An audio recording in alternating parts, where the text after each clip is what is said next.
Hi, everyone. This is the third talk of Higher Structure Seminars under Ecvariant Institute.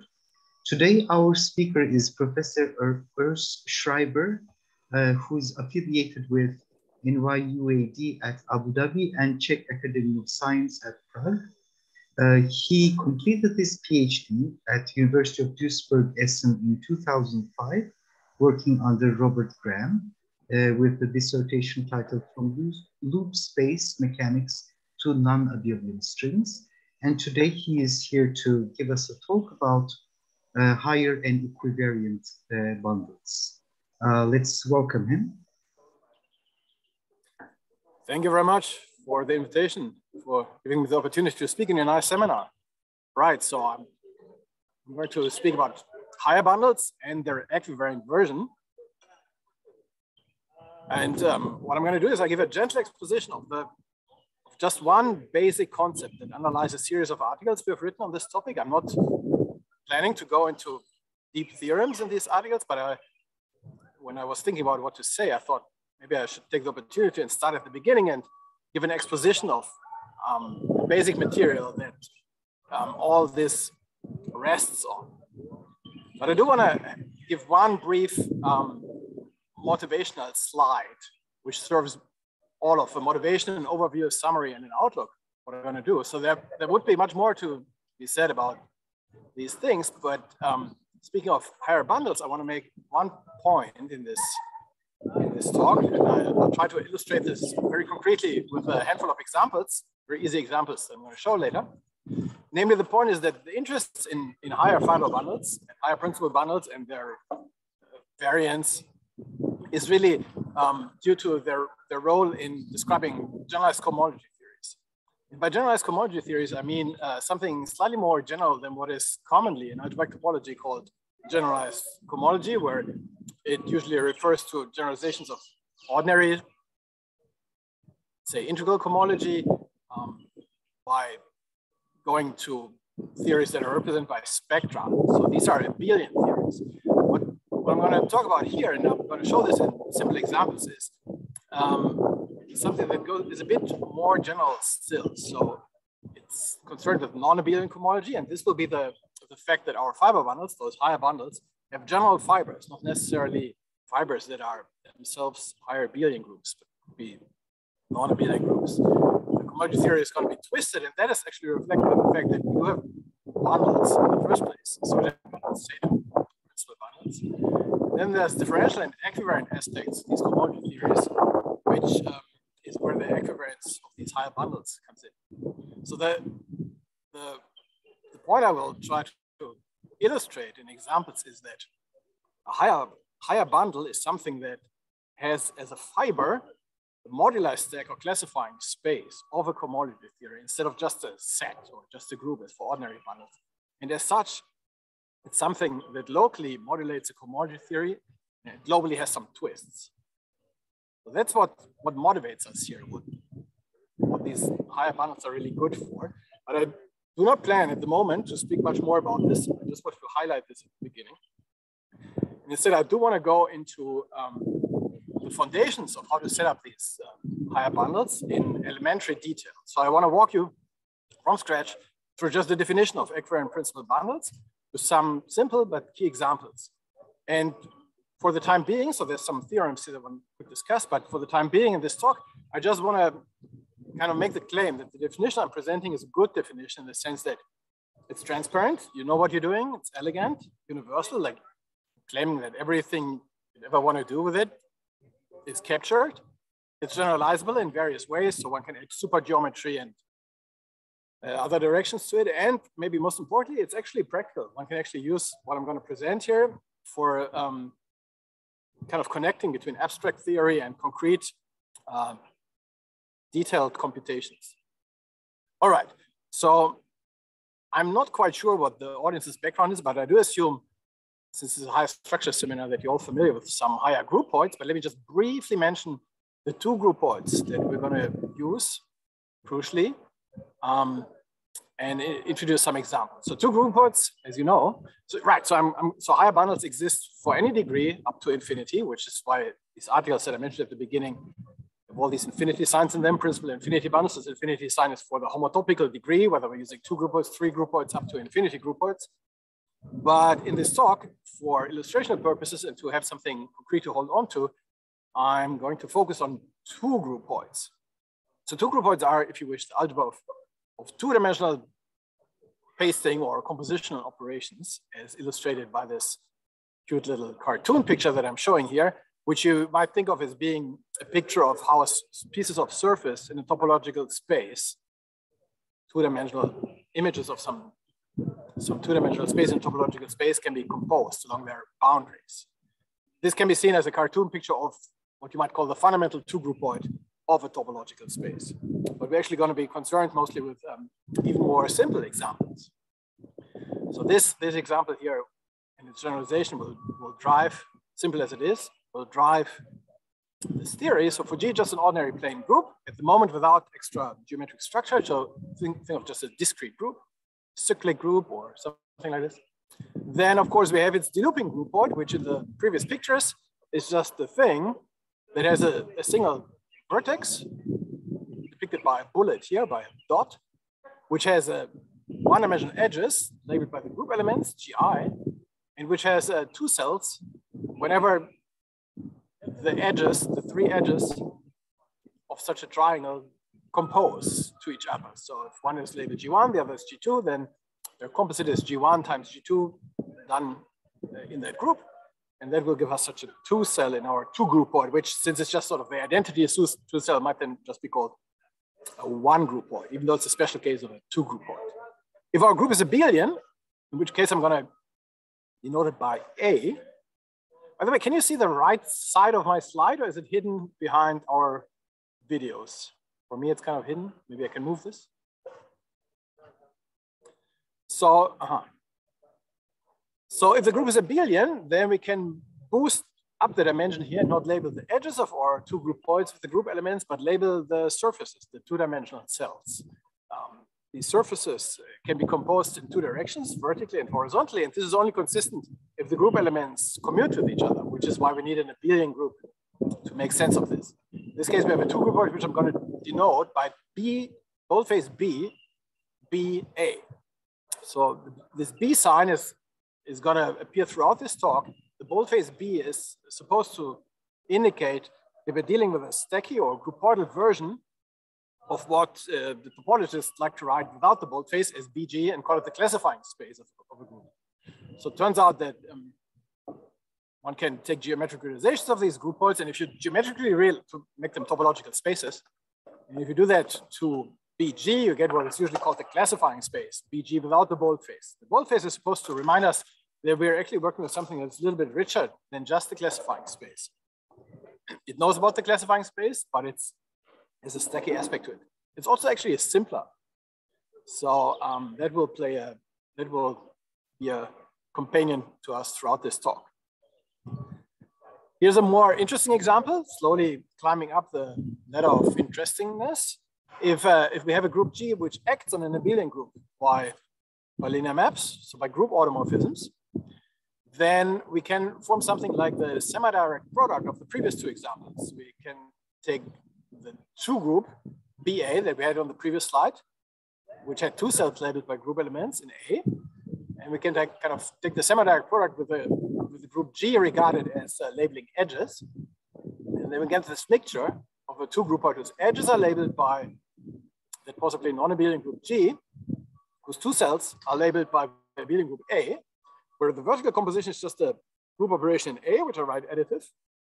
But with the horizontal composition, there's this funny extra twist. It's the semi-direct product group operation, an ordinary semi-direct product of G with A.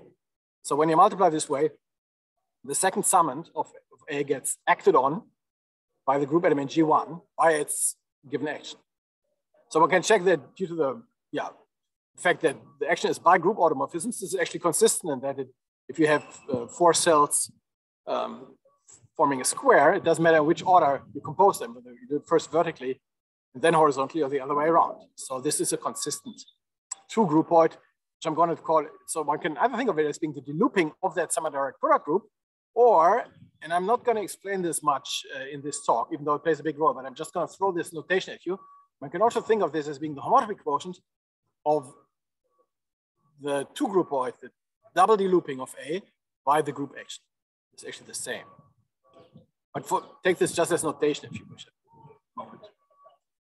So this is actually a special case. I'm just going to focus on this special case in the coming examples, but maybe just to highlight that this semi-direct product group here is a special case of a general construction that is known as the, or yeah, I guess known is maybe a big word here, but some authors, including us some years ago, called it that way, the automorphism 2 group of group gamma. I suppose this goes under different names too. So where the underlying one groupoid is just the automorphism group of our group gamma, labeling the edges here. And then two morphisms are labeled by the actual underlying group and regarded as being inner automorphisms, taking an automorphism to its composition with that inner automorphism.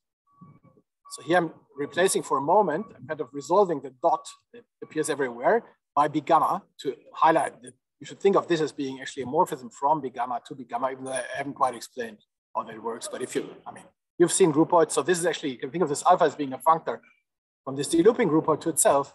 And these are the natural transformations. And if you work out what this means, one sees that one gets this composition law for this automorphism 2 group.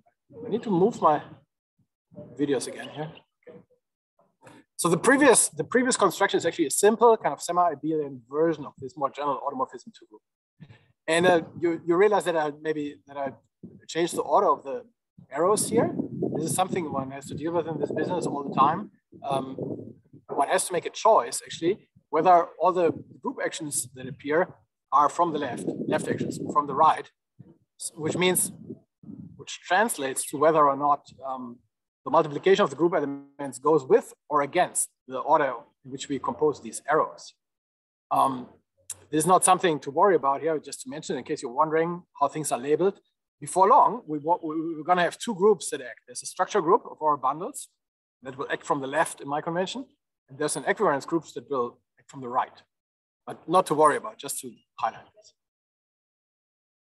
So one point I want to make here, so in a moment, I'll show, that's what I'm working towards here. I want to indicate how principal 2 bundles, higher bundles for this semi-direct product structure group really encode something completely well-known, namely it computes ordinary degree 2 cohomology with local coefficients. So this will encode something that people know as an abelian cohomology theory.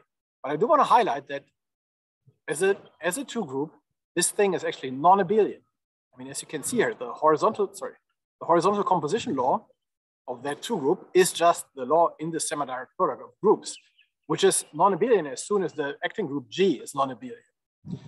This will be a running theme in what I'm talking about, or at least what I'm secretly headed towards, is namely that it seems somewhat underappreciated that there's a big role of non-abelian cohomology theory in the sense of Giraud and its further generalizations, even within ordinary abelian cohomology theory, like Whitehead generalized cohomology theories, as soon as you start adding bells and whistles. Namely, we will see that as soon as you have an abelian cohomology theory, which is twisted and or equivariant, then the actual classifying spaces are going to be non-abelian, just certain fibers are abelian. So that's an important point I want to make.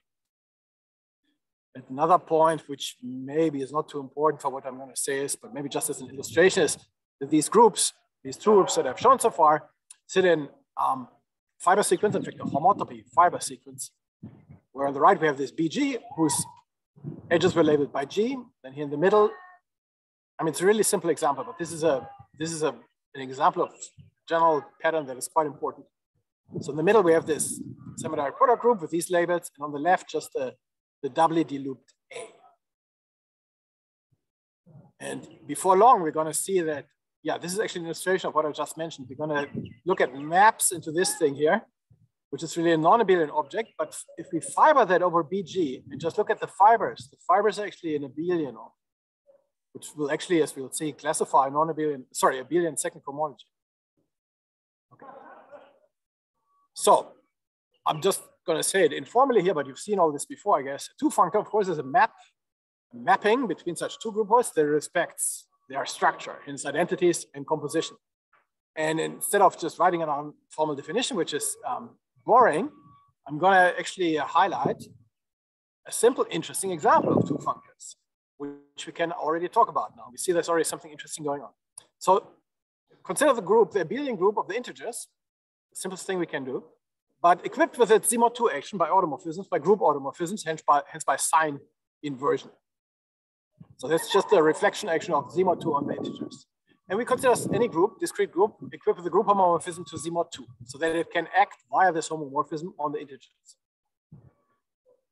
Then the second we can consider, it's a classical concept, the second degree 2, group cohomology of G with coefficients in the integers regarded as a G module via this action, right? G maps to Z mod 2 acts on Z, so Z becomes a module over the group G, and we can ask for the group cohomology. And I claim, it's a little exercise now, and I'm going to show the diagram in a moment, that two functors from BG to this semi-direct product group, as defined on the previous slides, such two functors are exactly co-cycles in that group cohomology.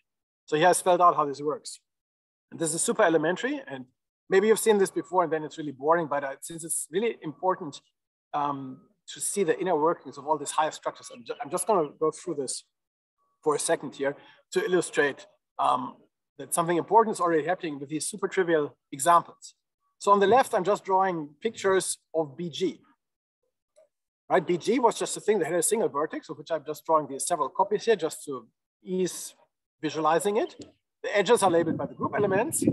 And right, whenever two of these compose, we have the edge labeled by the composite, by the group operation composite. They're just equal here. There's an identity two cell here, but I'm still writing it, drawing it as an actual two cell. This is important. If you've heard of Kahn complexes and stuff, of course, what I'm really drawing is I'm drawing the nerve, what people like to call the simplicial set, that is the nerve of BG. But this is just terminology that isn't really actually needed to understand what's going on here. We have these group elements and they compose. And the fact that the group operation in G is associative means that these two pictures are actually the same two cell, the same two morphism in BG, right? Because it doesn't matter whether we first compose G1 and G2 to G1 times G2 and then multiply with G3 on the right, or we do it the other way around, first composing these two. And this identity, as we map it over with our two functor, so our two functor, which is really, if you wish, homomorphism of simplicial sets, it has to respect all the structure here and has to map it to our semi-direct product delooping here, whose edges now, remember, they are labeled by elements in Z mod 2 in this acting group here. So this is sigma of G1 is the image of this edge in Z mod 2 is some sign. So here's a sign, the edges are labeled by signs. The two morphisms, remember, are labeled by elements in A. And there was this one single law, and that is now important, that if we whisker it, some people say, if we have a one morphism here on the left, composing with a two morphism here, then that two morphism kind of gets transported along that one morphism to the common endpoint on the left. So it gets acted on by G1. So that means in our pictures here, that as we add up these two cells here, remember adding up in B2A is, well, composing two morphisms in B2A is just adding up the labels. So we're just adding up this label with this label, and this has to be equal to the addition of this label with this label, but this is one, you see my mouse, right? I mean, if I'm pointing here, you see it, right? So there's this one edge here. So this is one two cell, which is not, this is the single two cell whose leftmost vertex is not the bottom left one. You know, all the others have this bottom left vertex, so they're kind of all based here. But this one, just to give an intuition what's going on, kind of needs to be transported along this edge to be compared to what's going on here. And that action, well, that gives an action of this sign on this group element. If you now open the textbook on defining group cohomology, you see which formula we get. So C of G1, comma G2 plus C of blah, blah, blah has to be equal this C plus finally that action on this C, then that's exactly the formula of a co-cycle in degree 2 group cohomology with coefficients in this module. We see it's just a two functor from our group to this coefficient group, which is fibered here, so it has to respect this triangle, which just means that we want these edges here to be labeled by the prescribed twists. We could omit this and just consider any functors, and then we could project out and ask, well, what are they assigning to the edges? So there's no real restriction of generality here, but to map to standard context, one can draw it this way and have the statement that, yeah, the group, to say once more, the degree 2 group cohomology of G with coefficients in this module is exactly the equivalence classes of two functors of this form. So this is trivial as it may be. This is the blueprint of really all the statements that are going to follow. We're going to boost this by replacing BG by the Czech groupoid of the homomotive quotient of a smooth manifold acted on by G, and add some other bells and whistles, but the pattern will really remain the same. We will see that two functors from here to there encode co-cycle information. All right. So I mentioned already, we want to be talking about smooth manifolds before long. So let's say, what is a smooth two groupoid? And what I'm going to say now here is really trivial in itself, but there used to be a time, and maybe the time is still now, I don't know, where the community was actually struggling with how to make good sense of, you know, Lie two groupoids and the smooth versions. Here's the general way that is the right way to go about it. So we say a smooth structure on a two groupoid as before, and I'm going to draw it as calligraphic X, is a rule. So it's a slightly non-standard definition if you haven't seen diffeological spaces or so. So we're not talking about manifolds. So we're just asking, well, how can I see that there are smooth families of stuff in my two groupoid? So I say for every chart, every Rn, for any n, the smooth structure is a way to assign a plane two groupoid, as we had before, which we're going to think of as the two groupoid of probes, of ways of probing our would-be smooth two groupoid with Rn's, ways of mapping Rn's into it, and you know, transforming these. We'll see examples in just a moment. And then, of course, we want to make this functorial. So if you probe with Rn1 and you probe with Rn2, there's a smooth function between these Cartesian spaces, just an ordinary smooth function. Then, of course, every probe by Rn2 gives a probe by Rn1 by just precomposing. And so this precomposition operation should give a two functor from this two groupoid of probes by Rn2 to this two groupoid of probes by Rn1. And we just ask if this is actually a functor. So it respects composition identities. So the way to think about this is we have this thing, which is really defined by what I'm describing here. It's going to be a smooth two groupoid. It has a two groupoid of probes by points. So that's just its underlying points and their symmetries. And then we have a system of how to ask what's a smooth family, say a one-dimensional smooth family of these points, or a two-dimensional smooth family of these points. And that's answered by these high-dimensional probes. And that structure, that information is a smooth structure or two groupoid. So what I'm describing here, you know, depending on your background, I don't know, might seem a bit exotic, but this is actually what Grothendieck way back in 1965, starting in 1965, advertised as functorial geometry. Here's some text there, which you can see when you follow this link to the NLab, where he makes strong statements where he says, people, please forget the original definition of schemes. Let's think about them this way. And of course, that's his functor of points point of view. He didn't talk about Rn's, but about algebraic varieties here, but the idea is entirely the same. And in jargon, which is really unfortunate, I think, but quite common, what I'm describing here is, of course, what people like to call a pre-two stack. And in this case, it's on the side of Cartesian spaces. But all this jargon really, I think, serves to not make transparent what's actually going on here, which is really this picture. So here's a simple example to keep in mind. So if we have an actual smooth manifold, then of course it's going to be a smooth two groupoid, stack incarnation if you wish, simply by this rule. So we have to say what's the smooth families of ways of mapping Rn's into it. And of course we take it to be the ordinary ways of mapping Rn's into it. So we will regard now a smooth manifold as a rule that sends Cartesian spaces to two groupoids, and it does so in a rather trivial way. It sends them all to constant two groupoids that just have a single that just have a bunch of objects with only identity morphisms and two morphisms between them. And these objects, these vertices, are just the smooth functions from Rn into X, ordinary smooth functions. This just says a smooth manifold is a bunch of points together with a rule for what it means to have Rn parametrized families of such. And it's essentially the Yoneda lemma, using that manifolds actually covered by ions. The Yoneda lemma that tells you that regarding a manifold as a functor this way on the category of Cartesian spaces gives you a fully faithful embedding the category of manifolds into the category of pre-sheaves on Cartesian spaces. So here's a slightly, the next more interesting example is, or maybe a slightly orthogonal to the previous one, we take gamma to be a group, which is now a Lie group. So it has smooth structure of a manifold. And that means that for each Rn, the sets, the plane sets of smooth functions from Rn to gamma, they of course have group structures just by pointwise multiplication, group operation of these functions. So these are groups. And as such, we already know that these groups, smooth functions from Rn to gamma, they define groupoids, which I used to call, or which I did introduce as boldface B of these groups. So we say that B gamma, smooth version of gamma is now the rule that 2Rn, since the groupoid of probes, which has a single object, witnessing the fact that there's a single vertex in here, and then it has a smoothly Rn parametrized family of group elements in gamma. So the picture of B gamma is exactly the same picture as before, only that the edges are now not labeled by plain group elements, but by families of group elements, and everything is parametrized over Rn. So that's smooth structure.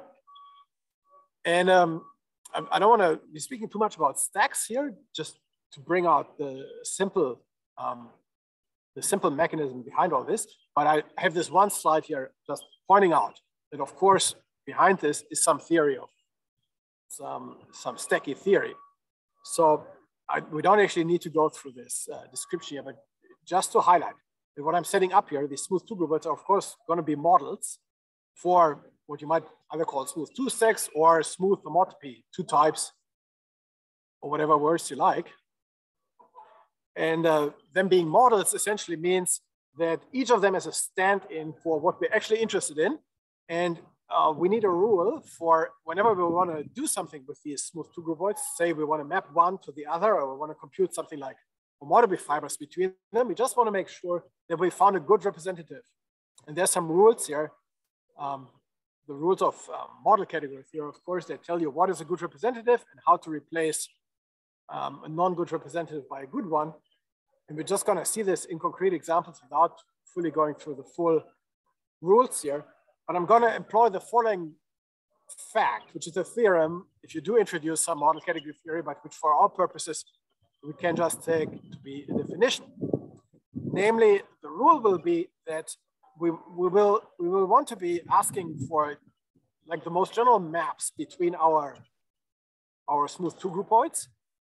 And that will require that we replace our domain groupoid by a good one, which we're going to call a cofibrant one. And we'll see the only single example that we need in just a moment. And then in order to compute the homotopy fibers, what we're going to do is we want to ask maybe, here's a point in the domain two groupoid. And what we need to do is in order to compute the homotopy fiber over that point, we need to replace that point with a fibrant two groupoid, a smooth two group that sits by projective fibration over this guy, and then form an ordinary pullback. So that's the rule I'm going to use for those who are interested in the stacky picture. But yeah, this is just to indicate that there is a rule set behind this, but we don't have to worry about the full rule set to just understand what's going on. If I could interrupt for a second to make yes, a point. Please. Yesterday, we had like an informal lecture, and in that context, somebody asked whether these kind of model structures underlying the infinity categorical constructions and higher constructions are actually computationally or otherwise relevant. And I didn't come up with an example then, but to just point out to the audience, if that person is still here, that here is the example of a model structure that's serving like a computational purpose, kind of guiding concrete application. So that was an open question yesterday. So I thought. I see, thanks. Yeah, that's a very good point. Yeah, exactly. I'm going to walk, if you wish, I'm going to walk you through concrete examples for how exactly this theorem in model category theory will produce the theory of higher principal bundles for us.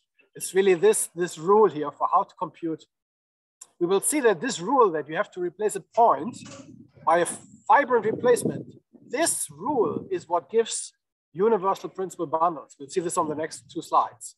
And then the fact that we have to replace domain objects here by co-fibered ones, that's really what gives Czech cocycles.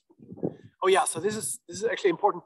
This is part of why I made this bold claim, somewhat overblown claim maybe at the beginning somewhere, where I said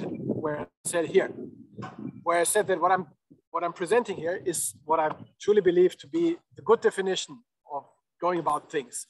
You set up an easy way of talking about higher group points, equivalent geometrical structure, and you do have some model categories in the background that serves the purpose of telling you how to operate with these, what it is you need to do if you have a certain goal in mind, what you must do to achieve that goal.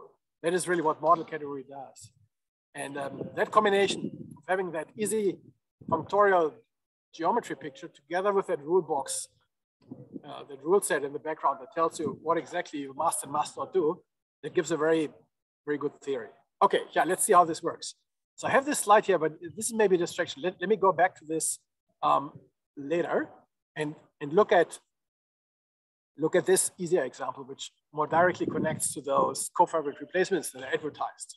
So let's look back at a smooth manifold. We've seen that a smooth manifold gives a smooth groupoid in a rather trivial way. Remember, we just remember what is the smooth ways of mapping RNs into it, but there wasn't any morphisms here. And it turns out that makes this two groupoid be a little too rigid. It's not fluffy enough in a non-technical but actually useful way. It's kind of too constrained. It needs to be a bit more relaxed in order to support all the functions that there should be, or the functors, of course, that should go out of X. So in technical terms, this X is not cofibrant. It's not a good representative for mapping out of. So we're going to improve that now as follows. So we ask that the smooth so we ask for a good open cover. Every smooth manifold are the usual assumptions: paracompact, second countable. Smooth manifold has a good open cover. It admits a metric, blah, blah, blah. Good. So good open cover means it has an open cover by open subsets, such that whenever an intersection of open subsets by which we cover it is non-empty, so that there's at least one function denoted here boldface X with these labels indicating into which product we map. So if there's at least one, if it's not empty, then it has to be not just contractible, as people often say, but actually diffeomorphic to an open ball. Then this is what, like in bottom 2, you will find as defined as being an open cover. The topologists sometimes just say the intersections have to be contractible, but actually for differential geometry, one needs them to be, this is a subtle technical point, which doesn't need to concern us here. It's kind of important. It actually has to be diffeomorphic to an Rn and hence to an open ball or anything. So that's a good open cover. And if we have that, from such a good open cover, we get another smooth two-groupoid, which I call the Czech two-groupoid. That might, I forget, this might be a word I and colleagues maybe made up some years ago. But anyway, that's a good name for it. I guess some people, I guess there's an old article by Ross Street where this might be called the co-descent two-groupoid or something. So I'm not sure if you will find this necessarily if you look at the literature, but anyway, that's a good, I mean, this term. So here's how it's defined. Its objects are, so it's again a smooth groupoid. So I have to tell you what are the Rn parameterized objects, what are the Rn parameterized vertices. So the Rn parameterized objects are just these things here that I already showed before. It's the smooth functions from our given chart, Rm, into a single intersection, so into just one chart, into one patch UI. There's a morphism, a unique morphism between two such functions if they actually happen to lie in a double intersection. So if one function goes to UI, the other one goes to uj, but they actually coincide as functions to x, right? Ui and uj are subsets of x. Then we say, let's draw a morphism between them. Right, so this is just a simple idea that these two things want to be representatives of the same point, both with x, but they might sit in different charts. So we combine them, we make them not equal as they were in x, but we make them equivalent by adding a morphism, and so forth. So now if we have a point in UI which agrees in X with a point in UJ, which in turn agrees with in X with a point in UK.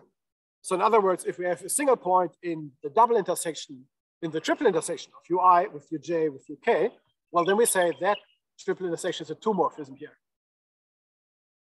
This is as two groupoids go, this is a rather trivial two groupoid. In fact, that makes it a cofibrillant resolution of our manifold. It's actually contractible everywhere, but it has a smooth structure and it's kind of more flexible now than the original manifold was. It really says, well, all these points might sit in different patches, but if they actually happen to coincide in X, then we make them equivalent via morphisms. So that's the Czech groupoid. It has the evident two functor, smooth two functor, down to X, which just forgets the patches that our points sit in. It just remembers the underlying points, which makes them all equal. So this is, as one can check, this is a, well, I haven't actually defined this, but this turns out to be a local weak equivalence, meaning that if you take small enough open neighborhoods in our Rn, you can actually, this is actually a homotopy equivalence between these group points. As is clear by this fact that everything is connected in a unique way. If you lift this single point anyway, there's a contractible space of choices lifting. So this makes this local weak equivalence. In other words, what I'm trying to say is this Czech groupoid is, in the world of two groupoids, of smooth two groupoids, it's really the same as X. It's an equivalent incarnation of X, but it's a better model for X. We're gonna actually use this Czech two groupoid to map out. So to model two functors out of X, we're actually gonna, or to model maps of stacks of X, we're just gonna look at ordinary smooth two functors, but out of hat X, out of the Czech groupoid. So this is the first thing the model structure does for us. It tells us, what is it we have to, if X is a model for some stack, do we have a good representative for that, what it is a model of? And the answer is yes. The Czech groupoid is a good representative. Namely, here we see what's going on now. So suppose now we have a Lie group. And remember, to a Lie group, we had associated this smooth groupoid with a single vertex and edges being smooth families of group elements. And now let's look at the smooth functor from X as a stack to be gamma. Excuse me. So just then smooth functors from this Czech groupoid. So it has to send every point in some patch to the single object here. There's nothing to be chosen here, but then every edge has to be sent to a family of group elements. So we get a function from double intersections, right? This is a point, this edge is really a point in a double intersection. This has to be smoothly mapped to a group element.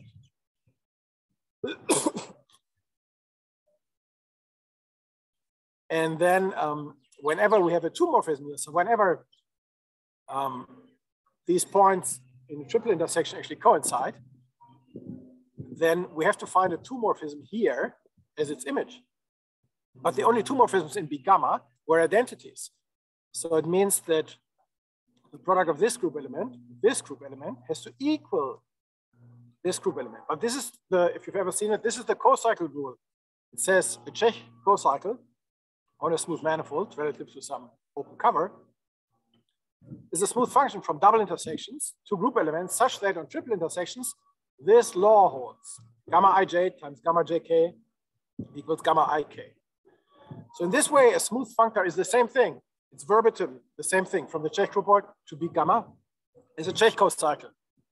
A degree 1 Czech co-cycle with coefficients in this possibly non-abelian Lie group. And you see already where we're headed here. Of course, Czech co-cycles are one way of encoding principal bundles. So let's see how that works. Here's another way to see a resolution, which is also simple, almost trivial, or it is trivial in itself, but is of key importance for this whole theory. So remember that in this rule box, this kind of undisclosed rule box, I said if we're mapping into something, we want to look at a point inclusion in that something. We want to make a vibrant replacement of it. So some good, we want to take some good representative of the point. That's what I'm going to do now with B gamma. So down here is our familiar picture of B gamma, gamma 1, gamma 2, it's up to gamma 1, 2.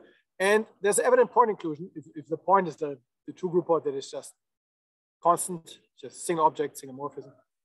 This certainly maps into B gamma, hitting the single object. And that map is in an intuitively clear way. It's not very fluffy. It's not very relaxed. because it sends this one point to that one object. So, so we're going to blow this up a bit, make it bigger without changing its homotopy type. By factoring it through this two-groupoid E gamma, as I'm going to call it. And of course, the notation is supposed to be suggestive of universal bundles. The realization of this thing, the topological realization, will be the familiar, or is the familiar universal principal gamma space. But actually here in our groupoid world, in our category 2 category of 3 category of 2 groupoids, it's something really simple. Namely, we just say, well, let's replace this point. Let's allow it to be any group element gamma. But we want to do so in a way that doesn't actually change the fact that it used to be a point up to homotopy. So we say, well, okay, whether we choose gamma or some other group element, which necessarily differs from gamma by some gamma 1, these two choices are still supposed to be to represent the same point. So let's make them equivalent. So we just say, okay, gamma and gamma times gamma 1 are two different objects now, but we immediately make them equivalent by saying for every gamma 1 that takes them to each other, we add a morphism. Same here, same here. And so we make these again equal. Right? So you can also think of this groupoid here as being the action groupoid of the group gamma acting on itself by right multiplication. Objects are the group elements. Morphisms are the actions by right multiplication. The point is just that this whole thing is just a very big version of something that is really the point, because everything is equivalent in a unique way. There's no homotopy here. There's no way of going around and finding some non-trivial monodromy. So this is actually a big fat point. It's locally weakly equivalent, or it's actually even globally weakly equivalent to the point. But it now maps in a surjective fashion in an evident way to be gamma. And that surjective fashion, if we go through it, so it really means this now for each Rn Kahn vibration, this makes this a good representative of the point sitting over B gamma. So that's the second ingredient we get from the model category theory. It tells us we want to map out of the smooth manifolds, we have to replace them by Čech groupoids that don't change the homotopy type, but make them more fluffy. And if we map in, if you want to know what is the point in a target groupoid, we have to blow it up in this way. So with this in head, now I claim we get a new way, not the non-classical way, but a very good way to speak about just ordinary principal bundles. And that way is the way that will generalize to higher bundles. So we want to speak about gamma principal bundles on a smooth manifold. So first of all, we replace that smooth manifold by its Čech groupoid, because we want to map out of it. And then we've already seen that the smooth functor from the Čech groupoid to be gamma, it's the same thing as a Čech cocycle. Standard theory tells us that a Čech cocycle somehow encodes a principal bundle. So let's see how this actually works. We have the point inclusion to be gamma. We resolve it. We do a fiber replacement by this E gamma thing. And now, as the notation is supposed to suggest, you want to form that pullback and say, which is actually now the homotopy fiber of the point, really. And I'm claiming that this is the principal bundle. Let's see how this works. That is classified by the, let's put this up. By the Čech cocycle. So remember down here, I've already shown this on previous slides, but let's just recall it. This two functor from the Čech groupoid to be gamma has to take every edge in the Čech groupoid to a group element. So these are our Čech cocycles, gamma ij of x, gamma jk of x, satisfying this law. Up here, E gamma, remember, had group elements gamma also at the objects. So these are now also labeled, if you think of this as coming from here. So these are labeled by group elements. And if this sits over it, we have to have a representative of this gamma ij up here. So this picture is supposed to make clear now we have to form this ordinary pullback, this ordinary fiber product of these groupoids, which is just the fiber products of their objects, of their morphisms, to determine what this groupoid here is. And doing so, just by reading off and knowing what a fiber product is, we see that in the top left, we get this. We get a groupoid here. So this P hat is a groupoid whose objects combine the objects here with the objects here, namely such that they agree here. So the objects here are labeled by points X in a chart in a patch of our X together with a group element, which you're supposed to start thinking of as being the group element in the fiber of a bundle over X. But we're on a chart, so we could also say, well, what if my point actually sits also in the patch J? Well, then I have a transition function here that is associated to this transition. And the composition law in this group point here, the EG, told us, well, if I go along this transition function, I have to change my group element that used to be a gamma down here, a gamma X down here. I have to multiply it on the right with my gamma IJ. So it tells us that in this pullback group point here, we get objects that are labeled by points in patches, labeled by group elements. But if I change the patch, then the group element has to be relabeled by multiplying this transition function. And we're going to identify this whole thing and so forth.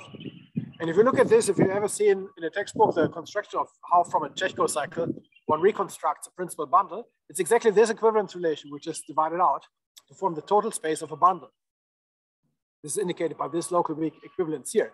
You just take this group point here, now just take the equivalence relation that is generated by these morphisms, you find a smooth manifold, and that is P. That is the usual principal bundle whose fibers are copies of the group gamma sitting over P. So yeah, I mean, I don't know if you've seen this for the first time, whether it's obvious or not, but this is a really easy exercise. Maybe look at this slide in a quiet moment to see what exactly was going on and see that this is just an elementary exercise in just ordinary Chekhov commodity theory. So just recast in this two group point perspective. But the point now is that once we're at this point, nothing stops us from now just raising the group point degree to any value. So we now have a definition of principal two bundles here. We're just taking the previous picture, this neat formulation of ordinary principal bundles, and just generalizing it. So our Czech group point is still the previous Czech group point as it used to be. Now we can take any two group point, any two group. Here's our target. For instance, this automorphism two group. And form these pullbacks. And these will be the principal. These are the higher bundles. So that's the prescription. Let's look at some examples. Yeah, this is really, so if you put, I should amplify, if you really put an automorphism two group here, you just work out what this is. This is what Giraud originally defined as a non-abelian germ. It's this simple thing. It's just map to B odd, putting this back. But of course, yeah, maybe any given reference on non-abelian gerbs that you open might offer something that looks more complicated. So here's the simple example that I was aiming for, which is supposed to highlight that all this yoga is a way of talking actually about twisted commodity. So let's go back. Remember this simple example of the automorphism two group that I had highlighted at the very beginning, which was just a semi-direct product of BZ, two group, which is the delooping of the integers, acted on by the sign reversal. So that's a two group as we've seen, and now we can map into it, and we ask again that maybe we can project out this BZ Z-mod 2 copy here, and we could call this sigma. So as we've just seen, a map from X head to some BZ mod 2 is actually a Z mod 2 bundle, principal bundle, which is a double covering of our manifold X. So underlying this two functor, I'm sorry, I have something. So underlying this two functor here is actually a double cover. We can project this out and call it sigma. And we get, if we unwind what this is in components, we get a picture that is very similar. In fact, it's the same kind of example as we had seen before in the discussion of group cohomology. Remember, there was an example at the beginning where instead of X head here, we had BG, and then such maps were just co-targets in degree two group cohomology of G. Now it's essentially the same picture, instead of BG, we have the Czech group point sitting here. So the group elements that we're assigning here in Z mod 2 are no longer assigned to group elements here, but to double intersections. So we get group elements. If you compare this again to a textbook, and remember that this one edge here acts now by sign inversion on the integers that is this double arrow. And you see that this is exactly the Cherenkov cycle rule for degree 2 cohomology in what they call with local coefficients in our double covered. So such a two-funker, that's what I'm claiming here, showing here. That's what this exercise reveals. Such two functors, for one of them, exactly the same thing as ordinary degree 2 integral cohomology of X with local coefficients given by our double cover. So it's a form of twisted cohomology, of local cohomology, but it's also just the principal 2 bundle for this structure group. So this is supposed to be this example which begins to illustrate in the first simplest case how zero gerbs, we've really described here in this translation a simple example of a zero gerb, which always seems to be something very esoteric and unconnected to anything else. But in this simple case, we see it's actually just ordinary twisted cohomology. And we can replace, keep playing here. Instead of the integers, it's going to be important for applications that I mentioned at the end to put the circle group. So in this slide here, you see I'm just changing the integers to the circle group. Nothing changes, only now that we're describing smooth Cherenkov cohomology with coefficients actually in the circle group. So this is now actually degree 3 cohomology with coefficients in the integers. Again, twisted. So up here in the title, I've started calling this Yandel gerbs without explaining much. But this is really, if you think of this as being gerbs, then these are gerbs on possibly unoriented manifolds twisted by the orientation double cover, which, I guess in some article that I've written with Urs Schreiber and Konrad Wallhoff some years ago, is a kind of joke we call Yandel gerbs. But it's also just an incarnation of twisted integral cohomology.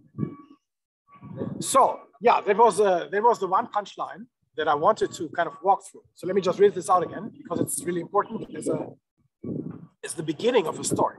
So we've seen that non-abelian degree 1 cohomology is modulated by one stacks, by smooth groupoids like B gamma. This classifies, we've seen, gamma principal bundles, and gamma can be non-abelian. This is degree 1 non-abelian cohomology theory in the sense of Chanvel theory. We've seen that abelian second degree cohomology is modulated by 2 stacks, by smooth 2 groupoids, such as the double looping of A. And of course, it continues from here. Next, we can talk about degree 3 cohomology, degree n cohomology with coefficients in smooth n groupoids. To make this precise, one has to start talking about Kahn complexes and stuff, which I didn't want to do for time reasons. It's kind of clear that one can keep going from.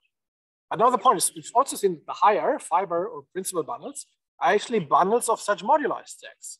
Right here, this thing was as a bundle over BZ2. This is a bundle of B2U1. But B2U1 itself is actually the moduli stack for gerbs.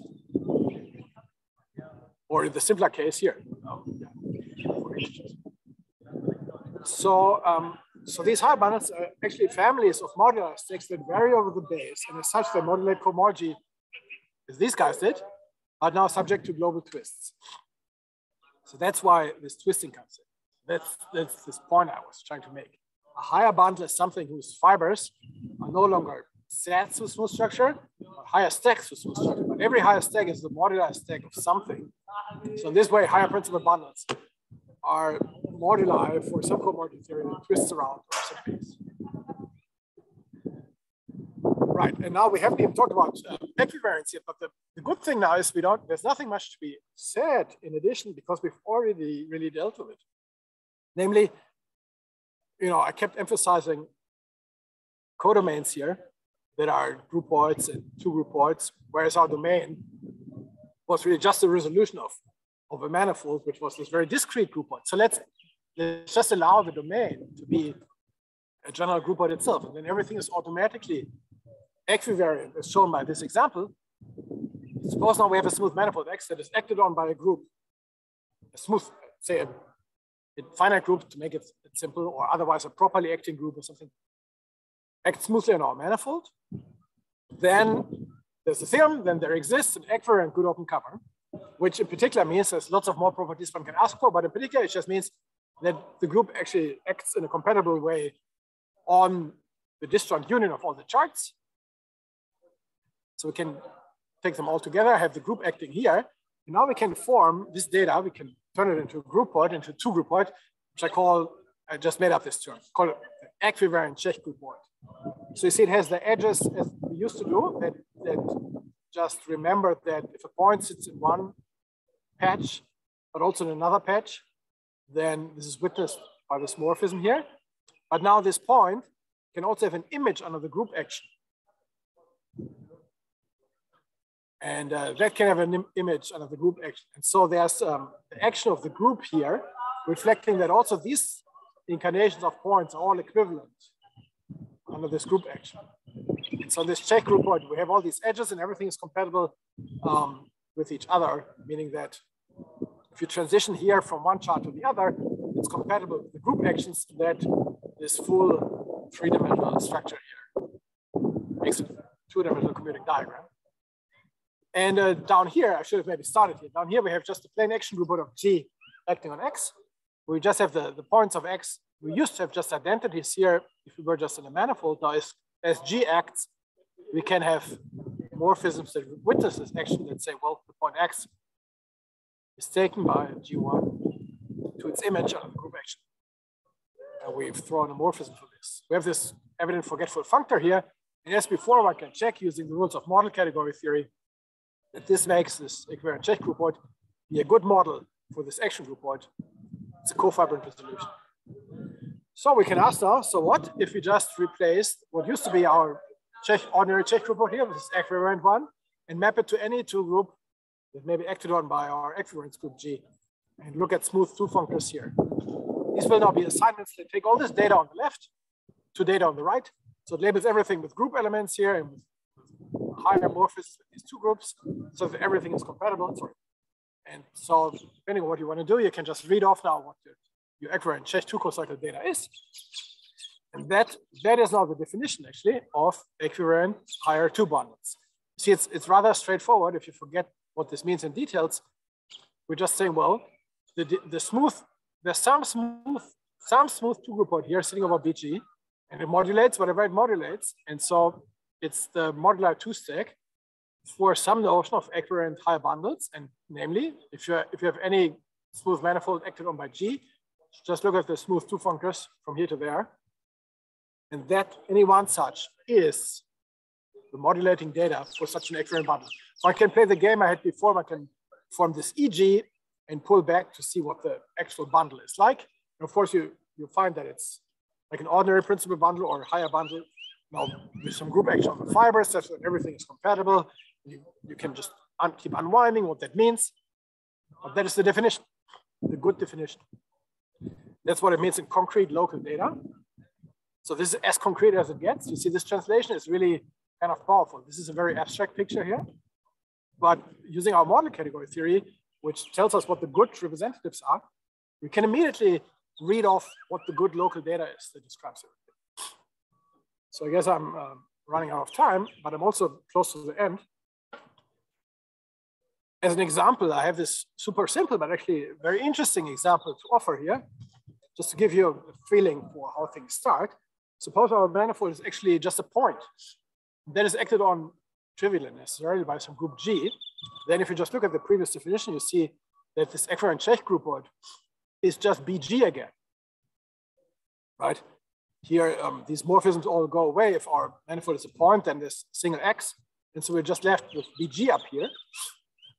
And then if we take our structure group to be this projective unitary group, which I didn't mention actually at the beginning, I skipped over that slide, but suppose we take it. Well, when we have a group homomorphism, this two functor is essentially just a group homomorphism from G to PUH. So it's a projective representation of the group G. And then you can start to play with it and say, well, what if this projection representation is twisted by complex conjugation and so forth? I guess I just come to an end here. There's some interesting structure in, if you wish, just the projective unitary bundles over just a point, which actually encodes exactly what people started to call the quantum symmetries of gaps. So that's one application here. I'm just mentioning this now as a random example here, where one very simple examples of high equivariant bundles, one already sees very interesting, very useful structure. So this has a lot of application in some parts of current interest in mathematical physics.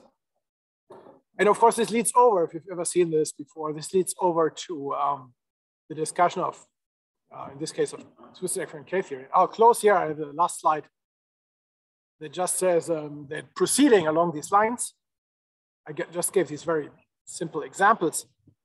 But if you just proceed along these lines and ask, well, for instance, is there anything that is fibered over this projective unitary group or this Fredholm operators? So the point of the slides is one gets very transparent, very nice models of otherwise rather intricate systems, such as, in this case, various twisted and equivariant versions of K-theory, which obtain a very neat formulation, just as more. So this all happens in smooth two groupoids here, actually smooth groupoids, which obtain a very neat, simple, transparent, and yet concrete formulation in terms of this previous structure. Yeah, that's something I could go on here, but this is something we're currently actually working on. So there are some applications we think of twisted equivariant K-theory that haven't been fully discussed really yet in the literature. And maybe due to the fact that existing models are a bit opaque, a bit hard to handle. And one doesn't need our new model here to see this, but it sure helps. And we think there's some interesting applications there to stringy physics and some things. Yeah, that's what I had to say. I'll stop at this point. This is my last slide, but maybe we can see if there's questions.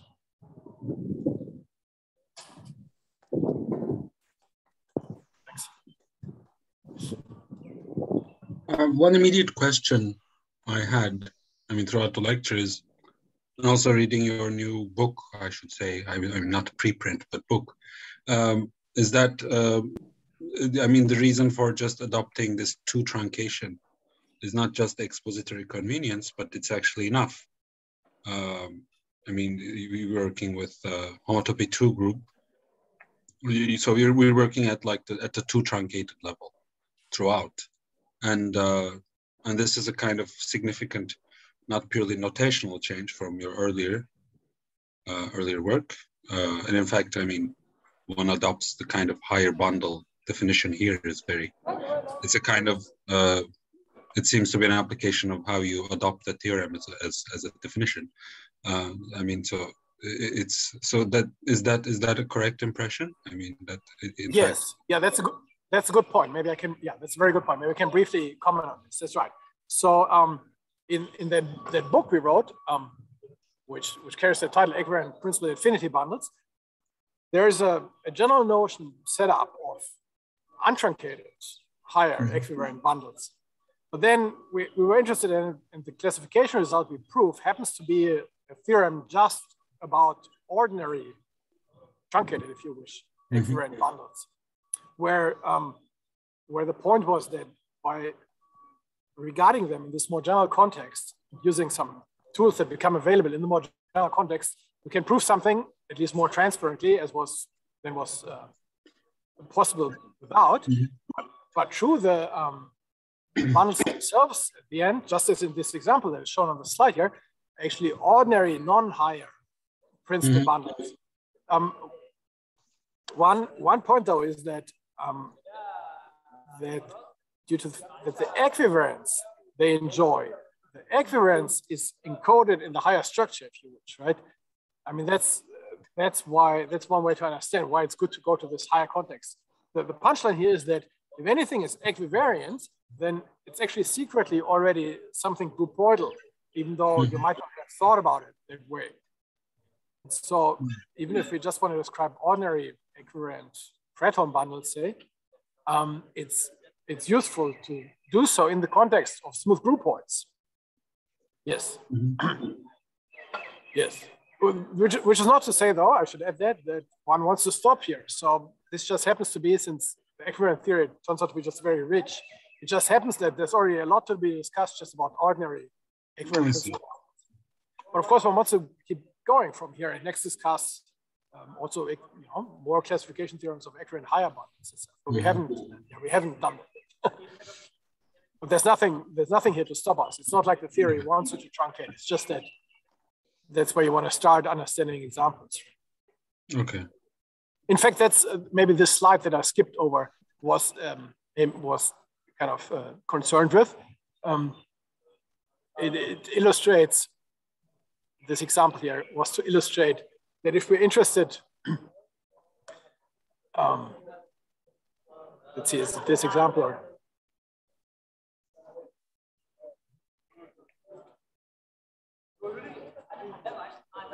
Oh yeah, here. So right. So if we're interested in SVR for this equivariant K theory, if we're interested in projective unitary bundles, then since this projective unitary group sits in this exact sequence, then naturally it actually sits in a long sequence of higher groupoids, which involves this jerp here. It's an old fact that POH bundles, so projective unitary bundles for the infinite in quotation marks unitary group acting on some Hilbert space, actually have the same classification as jerps, as these higher circle. So that's an important back and forth in discussing this twisted K theory. That one has these ordinary groups, which to some extent are stand-ins for these higher groups. So that's one of these interplays, yeah, that are at work. Sorry, I'm not sure if I'm still answering your question, but no, thank you.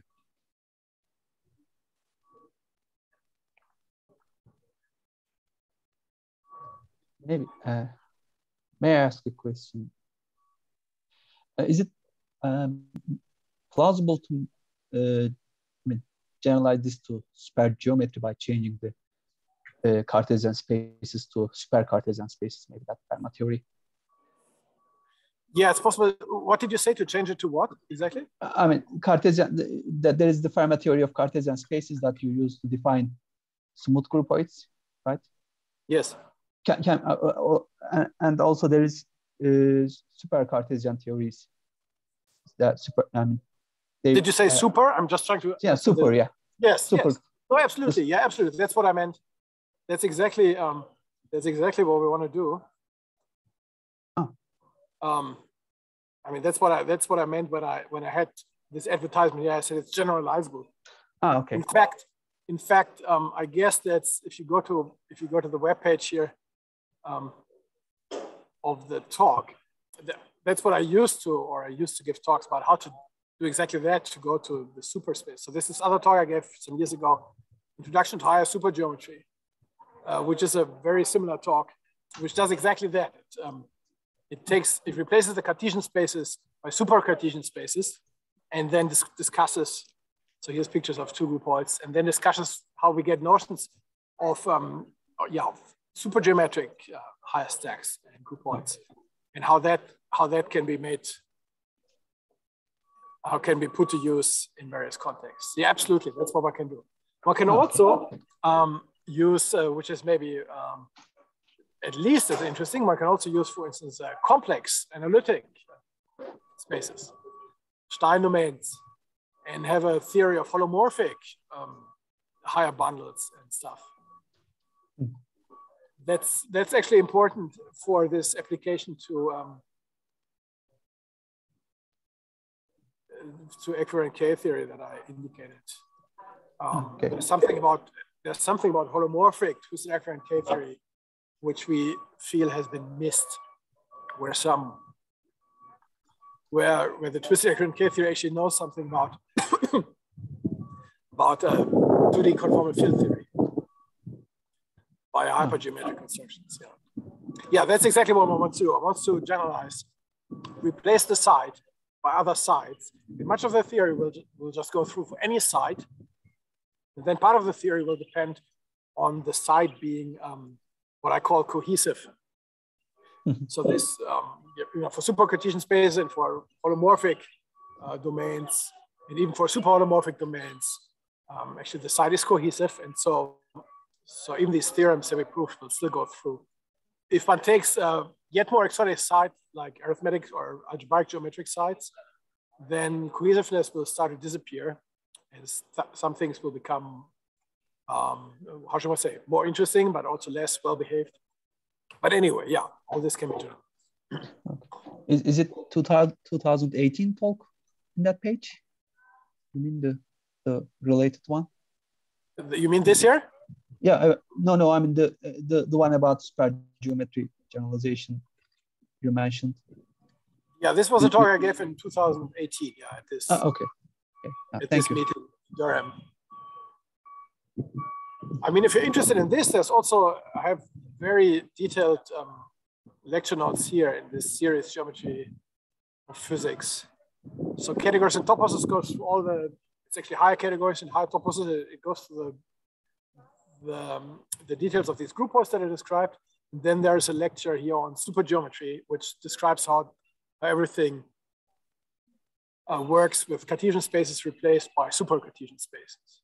Mm-hmm. Yeah, you find all these links on the web page for this talk, so, which is also linked from your web page, right? If you go to your higher structure seminar, you find my talk there. And then it's this link that came out as @ talk slides and further pointers @. If you click on @ you come to this page. Okay. And from there you find all these other links. Thank you.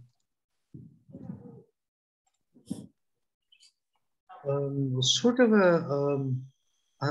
something that seemed confusing in the diagrams that were defining the classifying space, or the boldface P operator, the commutative triangles. Or can you move to that slide?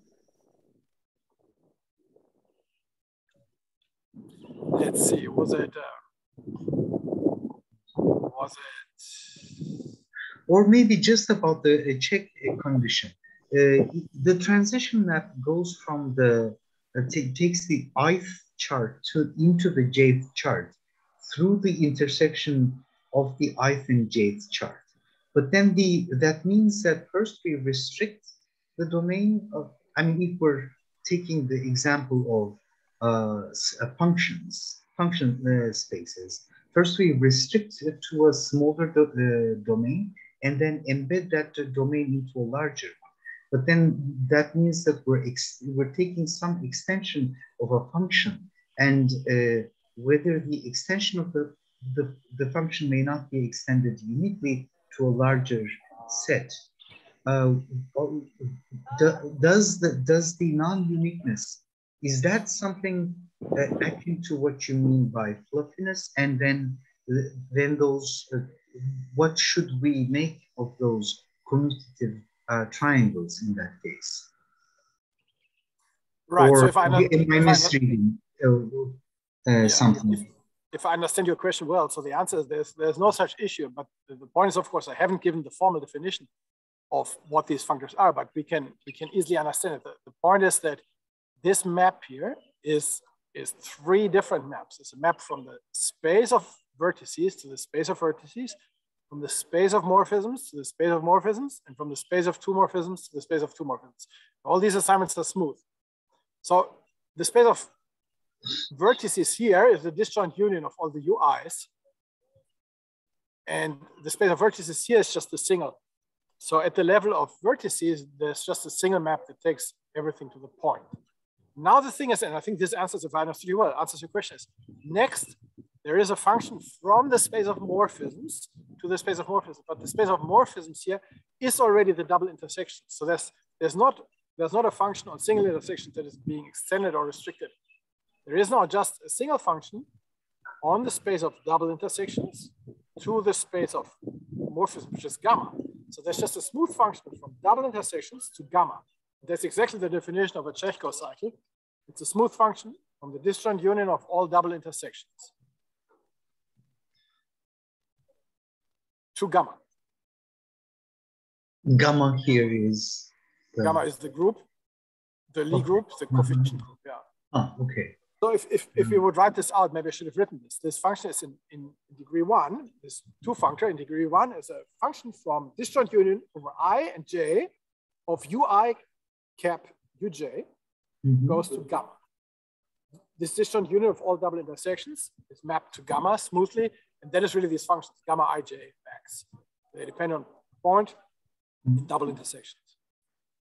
So this is an unconstrained, in degree 1, this is an unconstrained function. just any function to a group, and then the constraint comes only in degree 2. Now that function degree 2, the component function of the 2 functor, is to take the 2 cells here to the 2 cells here. The only 2 cells here are equalities. So this imposes now equalities on this, on the previously defined function. And that condition is exactly the one that is the Chekhov cycle condition, which says that gamma ij times gamma jk. So yeah, maybe this is what you're asking. So this happens on triple intersections. So this is for the restrictions of these functions. I see, maybe is this the question? So the function original, the Chekhov cycle, is defined on double intersections. Then for any triple intersection, you can take 3 ways of restricting the function of the double intersection to the triple intersection. There, these composites have to be equal. So it's really on the nose. I mean, that's the so claim. it's maybe the imposing the equality is sort of requiring globalizability or unique extendability of functions, or is it? Or yeah, no, that equality says that function double overlaps, restricted in or pulled back in its 2 ways to triple intersections, has to satisfy this equality. Yeah. Okay, but it's an external restraint that is not automatically specified, but then it would be restricting the ambient large function space, or I mean, the example you gave us, C infinity ui into X or into Rn or something. So all the smooth maps from ui and open set ui into uj, and you take a function defined on ui, restricted on ui intersection uj, and then embed a function defined on the intersection to j, or do you go directly from ui to uj in some other way? Are you asking? Yeah, okay, so maybe, yeah, if we were at the board now, we would start unwinding the actual definitions.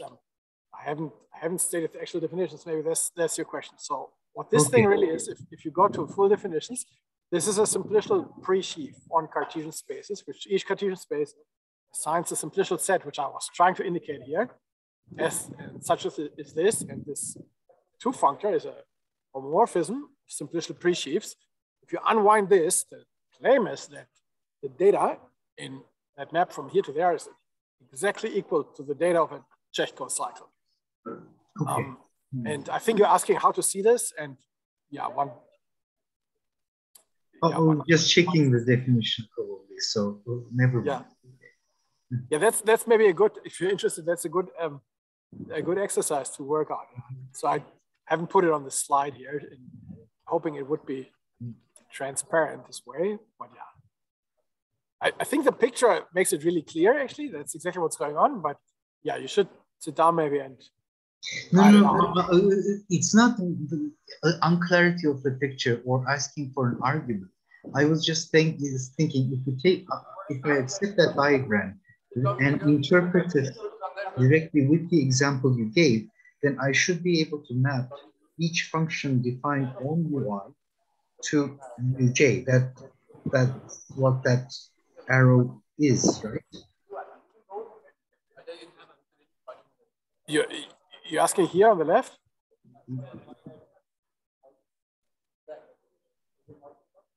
Well, I mean, okay, I'll look at the slide and maybe email you later.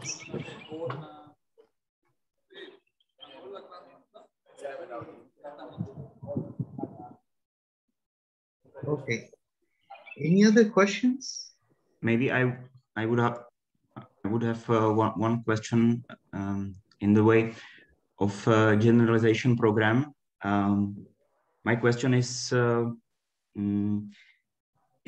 it possible to generalize the picture how we construct principal bundles once we replace ordinary manifolds as a base by some more general beasts like higher stacks or something like that? you're asking what happens if we replace the domain manifolds. Yeah, we make them stacks. Yeah, you see, this is really what this last bit was going into. Here, discussing the equivariant bundles, we indeed did that. We replaced smooth manifold with its quotient stack by some group action. But this is what this notation is really hinting at. That action group point is really the quotient stack of X acted on by the group. And so the statement is that a G-equivariant gamma principal bundle is really just a plain gamma principal bundle on that quotient stack. And next you can ask, well, what if that stack isn't actually a global quotient? It could be, it could be any stack. And yeah, it could be. Oh, my battery is running low. I might be offline soon. It's a pity. So yeah, indeed, you could have, the definition would still be the same. You could put any stack here, and then you would know what is the gamma principal on any stack. It's exactly that again. It could be any infinity stack, right? I mean, it could be literally any element of an infinity topos. Yes. But the problem which immediately appears is that we have no such direct procedure how to obtain cofibrant resolution, right? We do have. Well, really?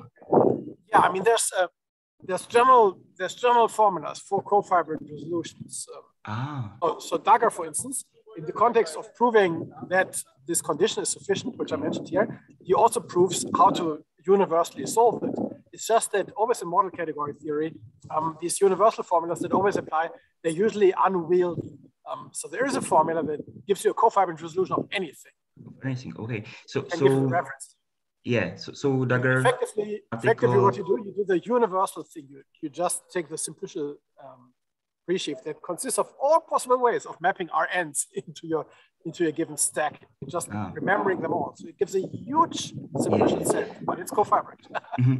I'm referring to your article, which you wrote with Thomas Nikolaus and Daniel Stevenson about the presentation of infinity principal bundles, where you dealt only with classical manifolds as a base. So that was my concern, actually. The survey paper on infinity bundles, principal infinity bundles, deals with the general definition over any element of any infinity topos.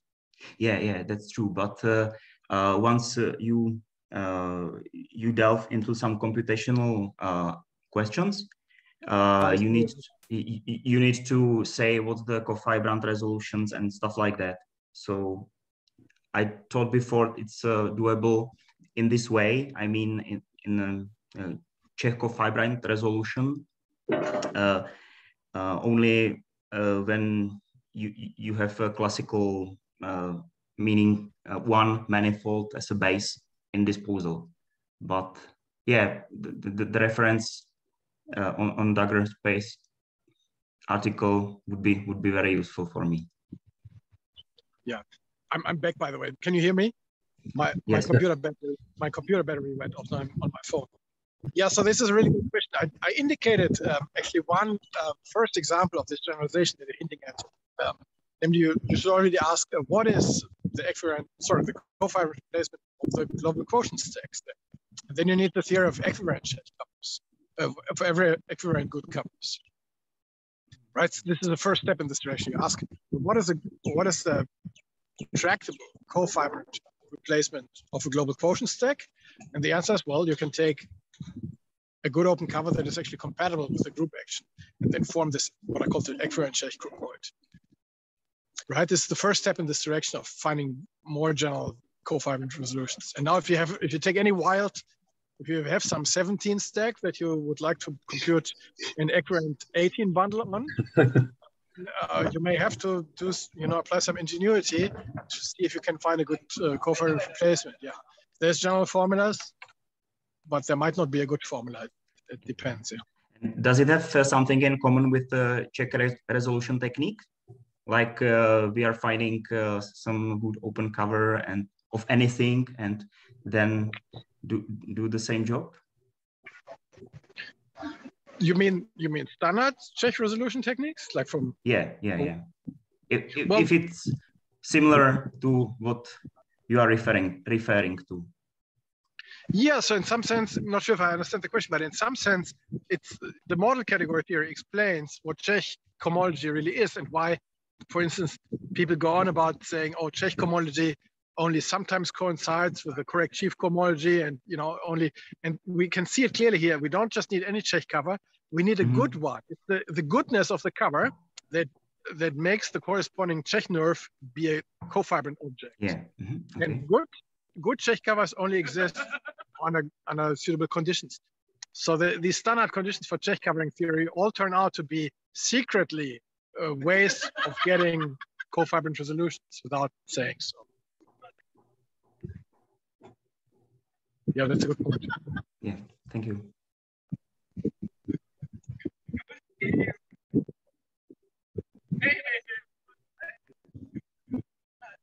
I don't know what equivariant twisted KR theory is, but I would like to understand the kind of statement that you put on the last slide, because I mean I work on algebraic K theory and things like that a lot, not in the smooth category, but still, I mean, so such models like that are interesting. So just as a kind of elementary ignorant question, what's an algebraic model for KR theory? By algebraic, I mean like vector bundles on something type of statement, or like. Oh yeah, so KR theory is just topological K theory with the complex conjugation evolution taken care of. So the algebraic model is complex vector bundles as it used as before, but now with a Z mod 2 action by complex conjugation, and you assume that you evaluate on topological spaces that are equipped with an involution, with a continuous involution. I see. Such that they connect to each other. I see. So this is what Atiyah in 60 something called it real K theory with capital R, which was maybe a bad idea because it gets confused with KO, but that's what he called it. And so then KR theory became a word when people got sick of saying, we're working with real K theory, but it's not what you think it means. Yeah, exactly. And then you apply a truncation to the shape, the sort of the homotopy. So it's a kind of that's the shape operator. So I guess that gives you. I mean, I'm trying to unpack that statement because it's no longer here. But so the general principle there, because it's a very particular theorem, I guess. But maybe one can extract something about representability of K theory, because I'm interested in things like that. So I mean, ultimately, when I hear K theory, I think kind of so representability in terms of infinite, like some stack, not spectrum in this, as you said, maybe some spectrum object in some general sense somewhere. But so yeah, absolutely. Mm-hmm. So that's what the statement should be, right? I mean, underlying principle of that statement is a representability statement. Is that accurate? Yeah, that's exactly what it is. It's just repackaged in a slightly non-standard way. So the truncation is just so tau 0 is just pi 0. This just means sure. Since we're looking at cohomology classes, you could omit that, but yeah, this is so. And the shape just means, well, the shape is kind of important that it's outside of the mapping stack. The point is, in worst, this just says that a class in the Swiss vector K theory is a relative or vertical homotopy class of sections of that bundle of Fredholm operators. Oh, yes, so it's really a rather usual statement. And it's absolutely a representability statement. It says that this bundle of Fredholm operators, Fred homotopy quotient by PU, that this is the representing space. Right. Here it's actually the representing bundle. And the usual way to think of it as a geomorphic type is to think of that bundle as its system of fixed points parameterized over the orbit category. That's how people will usually speak. No, so that's what that notation indicates. With the you had like parentheses, and then you had this sort of, I thought that looked like co-invariance or something like that. that was meant to be homotopes of these sections. Okay, so I didn't okay. in the slides I didn't show the passage to the orbit category. We discuss this in the book in the last section of the book, the last chapters. Okay. I haven't got there.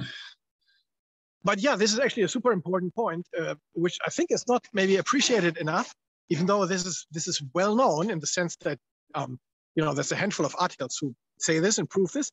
But when you go into equivariant cohomology, as you will know, people will go on about having to use genuine spectra, and that means you have to go to use transfer, and it means you're going in general quite far from the existence of an ordinary representing space. Yes. But K-theory stands out as actually having a representing space. As first proof, equivariant K-theory, as first proven by Atiyah, then more recently there were still proofs given by Fried and other people. But yeah, this is kind of known, and it's important in the sense equivariant K-theory is sort of naively, what they call naively equivariant. Yeah, this is really important. Our time maybe is about to, there's a time limit for Zoom, so we need to wrap the discussion, but maybe a future seminar we can talk about it. Yeah, future seminar would be very nice idea. Okay. Yeah, all right. Let me know by email. We can think about it. Yeah. Okay. Let's thank our speaker. And I'm stopping the recording. Yeah, thank you very much for giving me the opportunity to speak. All right, see you then. All right, thank you.